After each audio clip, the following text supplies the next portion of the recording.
바로 모두 자리에 앉아 주시기 바랍니다. 제30회 국무회의입니다.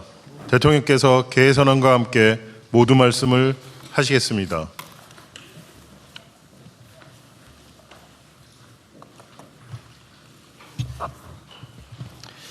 네, 제30회 국무회의를 시작하겠습니다.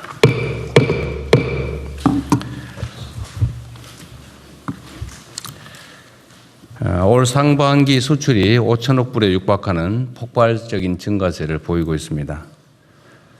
반도체가 성장을 주도하는 가운데 다른 품목들의 수출도 전년보다 16%나 늘어난 결과입니다. 세계 무역 4강 진입도 불가능한 목표가 아니게 됐습니다. 이러한 눈부신 수출 실적과 설비 투자 증가 등을 바탕으로 올해 실질 성장률은 3%에 이를 것이라는 전망도 잇따르고 있습니다. 인공지능 혁명이 촉발한 글로벌 산업 재편이 우리에게 새로운 기회의 창을 열어주고 있는 셈입니다. 하반기에는 본격화하는 경제 대전환을 보다 가속해서 대체 불가 대한민국으로 나아가는 길을 더욱 넓혀야 되겠습니다. 이를 위해서 국민 삶과 직결된 물가와 부동산 안정에 총력을 기울이고 초격차 초혁신 성장 동력 육성으로 잠재 성장률을 3%까지 단계적으로 높여 나가야 합니다. 특히 그 핵심이라고 할 수 있는 3대 메가 프로젝트의 조기 현실화를 위해서 중앙정부와 지방정부 그리고 기업이 한몸처럼 열심히 뛰어야 되겠습니다. 지금 하루를 단축하면 나중에 열흘 또는 100일을 벌 수 있다는 자세로 모든 관련 절차를 최대한 빠르게 진행해 주시기 바랍니다. 지속 가능한 성장 엔진을 가동하는 한편으로 우리 사회의 구조적 문제를 해소하는 데도 힘을 쏟아야 합니다. 우리 공동체의 미래인 청년들에게 일자리, 주거, 자산, 그리고 역량 개발 등에 있어서 다층적인 성장 사다리를 제공하고 노동시장 격차 완화와 함께 공공기관, 재정, 규제 영역에서 혁신도 속도를 내야 되겠습니다. 이번 하반기에 우리가 어떤 성과를 만드느냐에 따라서 우리 대한민국의 미래 30년이 좌우될 것입니다. 올해가 잠재 성장률 3%, 세계 무역 4강, 국민소득 5만 불이라는 대체 불가 대한민국으로 도약하는 원년으로 기억될 수 있게 힘을 모아주시길 부탁드립니다. 우리 대한민국의 번영은 경제의 힘만으로는 이루어질 수 없습니다. 지난주 우리 정부 출범 이후 첫 나토 순방과 몽골 국빈 방문이 순조롭게 마무리되었습니다. 이번 외교 일정을 통해 방산과 첨단 기술의 글로벌 협력의 새 지평이 열렸습니다. 그리고 핵심 광물 공급망 확보에도 상당한 성과가 있었습니다. 관계부처는 이러한 외교적 결실이 국민의 삶과 우리 경제에 실질적인 보탬이 될 수 있도록 후속 조치를 속도감 있게 추진해 주기 바랍니다. 대한민국의 더 큰 도약과 지속적인 성장을 위해서 더 안정적이고 평화로운 세계 질서가 뒷받침되어야 합니다. 세계 질서가 매우 불안정한 상황인데 우리 정부는 국익 중심의 실용 외교를 바탕으로 글로벌 책임 강국으로서 우리에게 주어진 역할과 책무를 흔들림 없이 이행해 나가겠습니다. 오송 지하차도 참사가 내일 3주기를 맞습니다. 올해부터는 충청북도가 적극적으로 나서서 추모 행사를 한다고 합니다. 이 당연한 일에 3년이란 시간이 걸렸다는 사실이 참으로 안타깝습니다. 거듭 고인들의 명복을 빌며 유가족 여러분께도 깊은 위로 말씀을 전합니다. 국가는 늘 국민의 생명과 안전을 위협하는 모든 재해에 철저히 대비해야 합니다. 이번 주에 극심한 폭염과 또 많은 비가 번갈아 예보되고 있는데 취약계층과 위험지역에 대한 안전대책을 세밀하게 점검해 주기 바랍니다. 국민의 생명을 지키는 일에는 어떠한 작은 빈틈도 절대 허용해서는 안 됩니다. 안전 문제에 관한 한 지나친 것이 부족한 것보다 훨씬 낫습니다.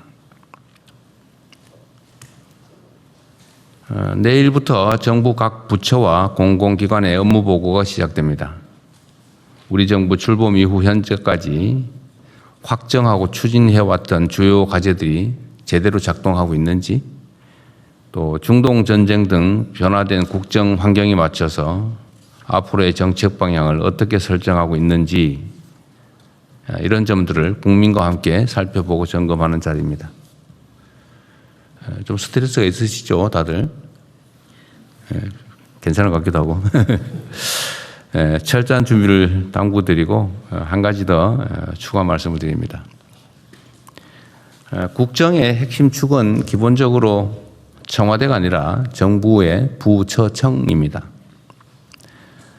부처청은 청와대의 국정 방향을 감안하되 소관 사무에 대해서는 최종 책임자가 분명합니다. 최종 책임자라는 책임의식을 가지고 좀 능동적으로 자율적으로 소관 업무를 기획하고 집행해야 됩니다.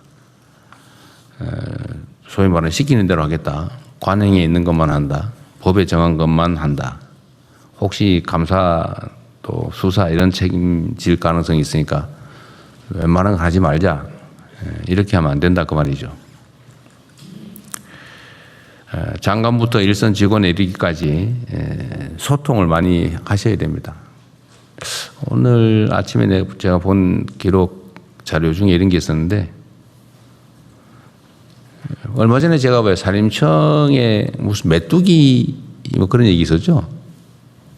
그 대충 중간 조사 결과를 봤는데 900개인가 관련 업체 중에서 1,200~1,300개를 조사를 했더니 그 중에 한 900개가 좀 문제가 있어 보인다. 뭐 그런 내용이었어요. 네. 산림청? 예, 산림청장입니다. 맞습니다. 네네.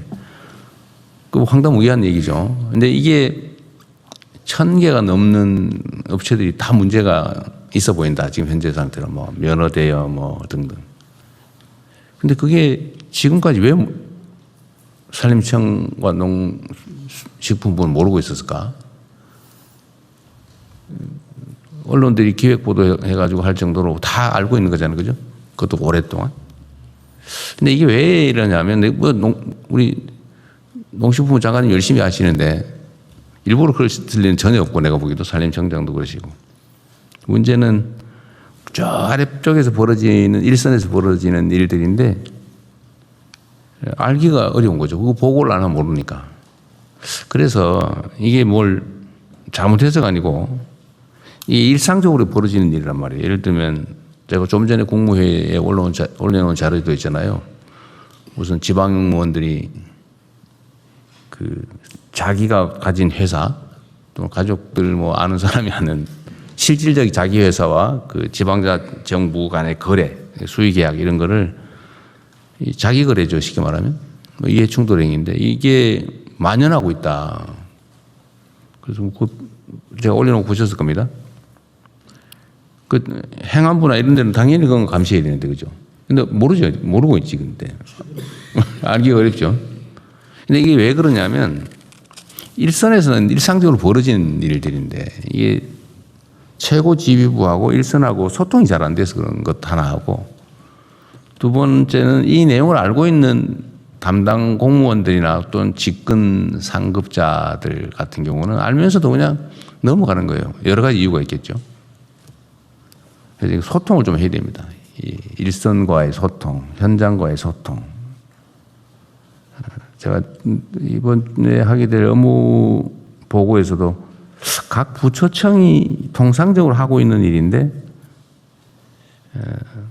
외부에서 이렇게 공식적으로 지적되는 거, 예를 들면 뭐 국회의 국정감사나 아니면 일상적인 국회의원들의 지적, 또는 언론의 지적, 또 민원에 의한 지적, 또 내부적인 토론을 통한 발굴 이런 게 있는데 외부에서 지적되는 건 알 수는 있지만 실제 우리가 소위 개혁, 더 나은 상황을 만드는 것, 잘못된 것들을 지정하는 거 이거는 일상적으로 해야 될 일이지 않습니까?